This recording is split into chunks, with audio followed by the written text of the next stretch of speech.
para contextualizar. O diretor-geral da Polícia Federal provocou a realização de uma reunião em caráter de urgência com a participação de representantes da Secretaria de Segurança Pública do Distrito Federal para tratar do tema, que seria o risco dos atos dia 8. Referida reunião ocorreu no dia 7/1 de 2023, Pitoli, portanto, no sábado, antes daqueles atos.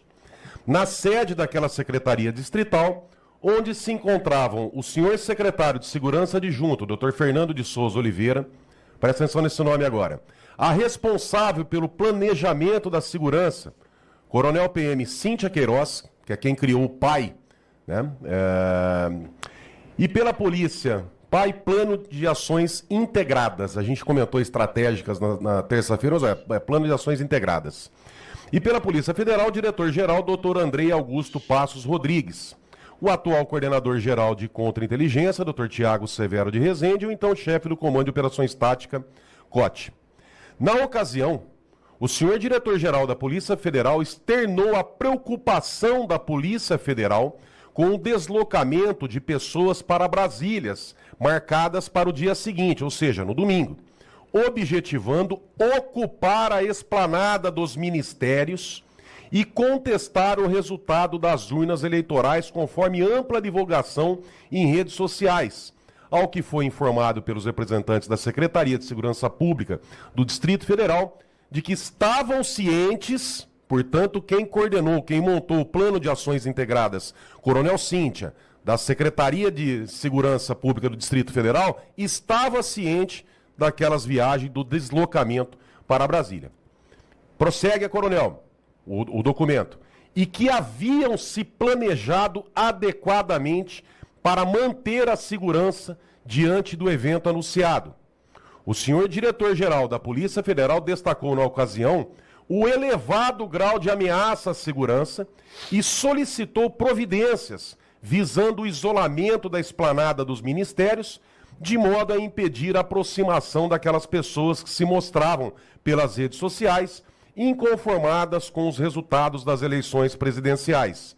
Destacou que aquela movimentação seria, em tese, por si só, um ato criminoso, pois atentaria contra o Estado Democrático de Direito, conforme a legislação de regência. Ao passo, e aqui termina, Vitória, a parte acho que mais importante, ao passo em que os representantes da Secretaria de Segurança Pública manifestaram um entendimento diverso, alegando que se trataria de uma simples manifestação de cunho político. Portanto, no sábado, antes daqueles atos ocorrerem, o doutor Andrei, delegado da Polícia Federal, ele provoca uma reunião com representantes da Secretaria de Segurança Pública do Distrito Federal e ele deixa claro, olha, tem ônibus vindo para cá, a intenção é tomar a esplanada. E os representantes da Secretaria do DF falam, não, é uma manifestação de cunho político. Não bastasse, o doutor Andrei vai e comunica o Flávio Dino, ministro da Justiça. Então esse é o primeiro ponto.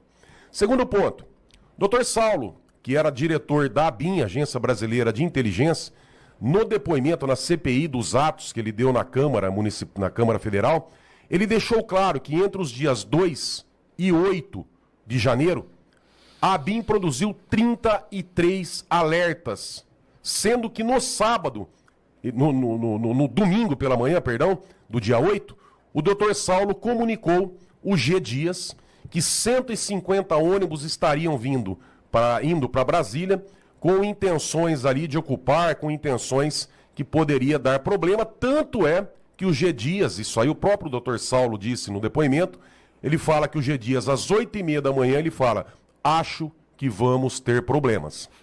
Detalhe, a invasão ali, a ocupação, a manifestação ocorreu por volta das 15 horas, tá? 20 horas antes, Pitoli coincide com aquela reunião da Polícia Federal, lá com o delegado da Polícia Federal, na Secretaria de Segurança. Nesse período da reunião, quando o delegado da Polícia Federal alerta que pode ter invasão da esplanada, com manifestantes querendo contestar o resultado das urnas, o que acontece? O G Dias, ele dispensa um batalhão de 38 policiais da Guarda Presidencial. Olha que interessante.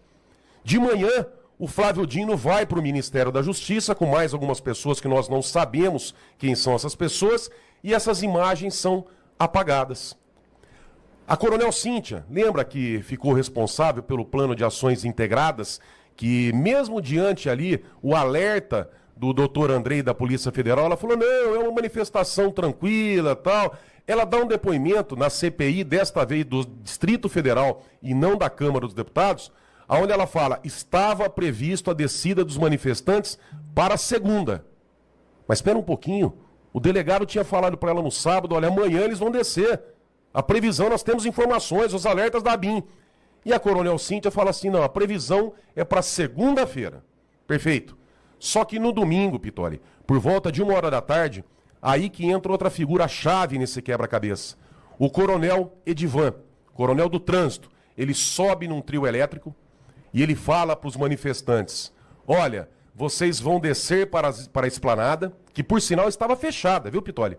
E alguém liberou a abertura da esplanada para que os manifestantes passassem. Essas são informações que nós temos, inclusive, com fontes dizendo que foi o próprio pessoal do trânsito que tirou ali as barricadas e os bloquetes que acabou liberando as pessoas, os manifestantes, para passarem. Então, existia um plano de ação integrada para dar a contingência para segurar essas pessoas, caso descessem na segunda-feira, existia.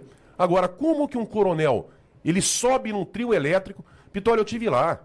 Eu cobri, foi acho que o único jornalista, o único meio de comunicação do mundo que entrou dentro do QG. Nós transmitimos aqui. As pessoas não queriam descer para a embaixada, para a esplanada. Elas falavam que era uma ratoeira, que era golpe, que não era para descer. Aí quem teria autorizado esse coronel Edivan para subir num trio elétrico na frente dos manifestantes, sendo que o G. Dias já sabia, por volta ali de meio-dia e meia, 1h da tarde, o doutor Saulo, ele afirma categoricamente ao G. Dias, vão descer para ocupar a esplanada. Tem trio elétrico em frente na Praça dos Cristais, ali no QG do Exército, tem trio elétrico falando, convocando o povo para descer. Como que esse coronel Edivan do trânsito, ele me sobe num trio elétrico e fala para as pessoas, olha, vocês vão descer, a polícia vai dar segurança, a polícia vai organizar a descida. Espera um pouquinho, Pitoli. E aí junta o Flávio Dino no Ministério já vendo a banda passar, o G. Dias, que tinha informações desde o dia 2 com 33 informes, e aí cancela um pelotão. As pessoas que estavam no QG do Exército também têm um depoimento do general Dutra, dizendo que tinha sido feito um levantamento ali antes do dia 6, que tinha em torno de 300 pessoas. 150 eram pessoas em vulnerabilidade social, que foram para aquele local porque não tinham o que comer. Então eles foram para lá, porque tinha as refeições, igreja, muita gente ajudando, eles foram para lá para comer, não era nem manifestante. E as outras 150 eram pessoas que não tinham dinheiro para voltar para os seus estados. Então, quer dizer, ali se misturaram com pessoas que chegaram de outros estados, e esse coronel vai e garante a segurança dos manifestantes para descer até a esplanada, contrariando o plano de ações integradas. Então tem algumas coisas que não se encaixam. E aí nós vimos pessoas com máscara no rosto, com vinagre, né, para retardar ou ali não deixar o efeito das bombas de gás. E detalhe, o próprio coronel Edivan, que subiu nesse trio elétrico e que garantiu a segurança dos manifestantes para descer a embaixada, durante o trajeto ele prendeu algumas pessoas com máscaras, com vinagres, com estilingue. Ou seja, eram pessoas infiltradas que eles já sabiam.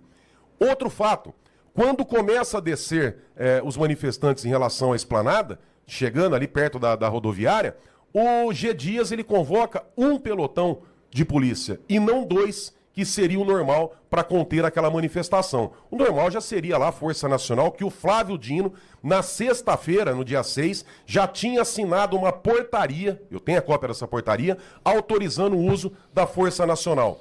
Agora, a Força Nacional não estava lá para conter os manifestantes, o pelotão da Guarda Presidencial para garantir a segurança do presidente e do Palácio do presidente foi dispensado pelo G. Dias. O G. Dias sabia, 8h30 da manhã ele fala para o diretor da ABIN, vamos ter problemas. Um dia antes, na reunião na Secretaria de Segurança Pública, o delegado da Polícia Federal avisa a Coronel Cíntia, que fez o plano de ações integradas, da possibilidade de ocupação, de invasão da esplanada. Espera um pouquinho, ninguém tomou atitude e ainda no final o Coronel Edivan do Trânsito ele fala, não, vamos descer para lá, Muitas pessoas comentaram que só confiaram, só desceram para a esplanada porque tiveram a segurança de um representante da Polícia Militar, que seria o Coronel Edivan. Então, Pitoli, não fecha esse quebra-cabeça. Não tem golpe dos manifestantes, da tiazinha da Bíblia, o que seria uma coisa óbvia, tá? Na minha opinião, que eu entendo, aliás, eu não tenho dúvida nenhuma, essa é uma opinião minha, pegaram a revolta das pessoas com tudo que estava acontecendo e falaram, vocês querem brigar? Vocês estão descontentes? Coloca uns invasores lá, coloca uns infiltrados e leve esse pessoal para uma ratoeira. Tanto é que o próprio general lá, acho que foi o Dutra, que se vangloriou de ter conversado com o presidente, ele fala assim num tom quase que de deboche, chamando as pessoas, os manifestantes, de alucinados, porque eles achavam que o exército estaria lá para defender a população. Ora, que coisa, né, Pitoli? Exército defendendo a população. E o pior ainda, por fim, quando termina as manifestações, que as pessoas que entraram, porque a gente tem que separar quem foi lá vandalizou, quebrou prédio público, de quem estava na esplanada, que o próprio ministro da Defesa, o Múcio, ele disse quando tomou posse ali no primeiro, segundo dia de governo, ele falou, essas manifestações são da democracia. O ministro da Defesa disse, eu tenho parentes no QG, no Exército, fazendo manifestação. Então, quer dizer, se o ministro da Defesa diz que é da democracia, então quem estava no QG do Exército não havia a mínima possibilidade de ser preso. Mas aí, para colocar todo mundo nesse balaio, o que eles fazem? Os manifestantes da esplanada voltam, ao invés do Exército, das Forças Armadas cercarem o local para não misturar os manifestantes, para terem individualização de pena, individualização de conduta, ele deixa misturar todos para depois praticar aquela perfídia e levar para a Polícia Federal. E rapidamente eu já acrescento da história, para mostrar o que o Borgo está mostrando, que a gente vai abrir discussão e vai continuar discutindo. Em 27 de fevereiro de 1933, ocorreu na Alemanha o incêndio do Reichstag. Botou fogo lá, 4 semanas depois de Hitler ser alçado ao cargo de chanceler. Esse evento foi utilizado por Adolf Hitler para entrar com enorme perseguição às pessoas e acabar com o que seria a República de Weimar democrática e entrar para o regime nazista. No Brasil, em 1937, Getúlio Vargas utilizou o plano Cohen. Esse plano era um plano que, disse Getúlio Vargas, eram os comunistas tentando tomar o poder no Brasil. A partir disso, Getúlio Vargas implantou a ditadura do Estado Novo.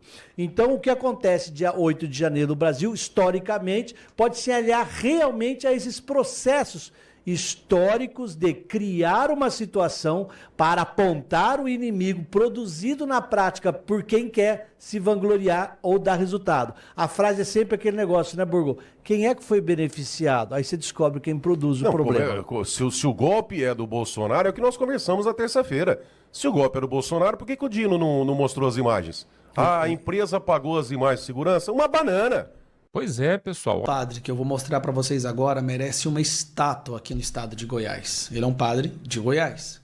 Há décadas, a esquerda, o PT, vem se infiltrando na Igreja Católica, sequestrando ideologicamente padres e bispos. E eu, que sou católico, me sinto muito indignado e sinto uma frustração gigantesca quando você vê pessoas que deveriam defender a palavra de Deus e divulgar a palavra de Deus defendendo uma ideologia que apoia droga, aborto, que apoia terrorismo. É muito triste. Boa parte da Igreja Católica está, sim, sequestrada ideologicamente. E eu, como católico, admito isso. Por isso que, para mim, é de lavar a alma quando eu vejo um padre indo numa missa e falando a verdade. E esse daqui, meu amigo, tem minha total admiração. Padre, vivemos numa ditadura, temos presos políticos, diz bispo de Formosa, Adair José Guimarães. Presta atenção no que esse padre... Esse é um padre de verdade.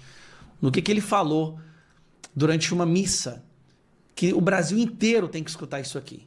Por favor, compartilhe esse vídeo. Se você, principalmente católico, grupos de católico, manda esse vídeo. Isso aqui é um padre de verdade, que por ter falado o que ele falou, com certeza vai ser perseguido pela cúpula, né, dos bispos aqui de Goiás, que já são da maioria sequestrados ideologicamente e apoiam uma ideologia demoníaca. Nós estamos num país que Nossa Senhora precisa ter misericórdia do Brasil. Uma crise econômica que está entrando e vai ser avassaladora.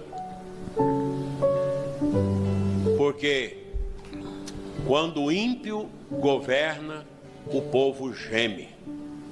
E nós estamos sendo governados por ímpios. Nós somos um país mergulhado numa ditadura, onde não se tem mais liberdade, onde nós temos milhares de pessoas sofrendo com processo sem direito do contraditório. Como pode uma mãe, por causa de um batom, pegar 17 anos, tendo seus 2 filhos pequenos e não podendo ficar nem presa em casa para cuidar dos filhos? Mas a esposa do corrupto do Rio de Janeiro, ele que pegou 400 e tantos anos de cadeia, já está solto? E ela que pegou mais de 80 e já está solta por causa dos filhos? Esses têm direito. Porque hoje no Brasil é beneficiado quem é do lado estranho. Mas quem defende família, quem defende liberdade, quem defende a religião, a fé, quem defende a propriedade privada, parece que não tem mais direito. Não está bem, porque nós temos presos políticos, nós temos exilados políticos, nós temos pessoas com suas mídias caçadas. Isso não é próprio de uma democracia. E muita gente aí que aparece na televisão, enchendo a boca para falar de democracia. Lula, Alexandre de Moraes, Barroso. De Estado, de direito, não são democratas, mas são ditadores.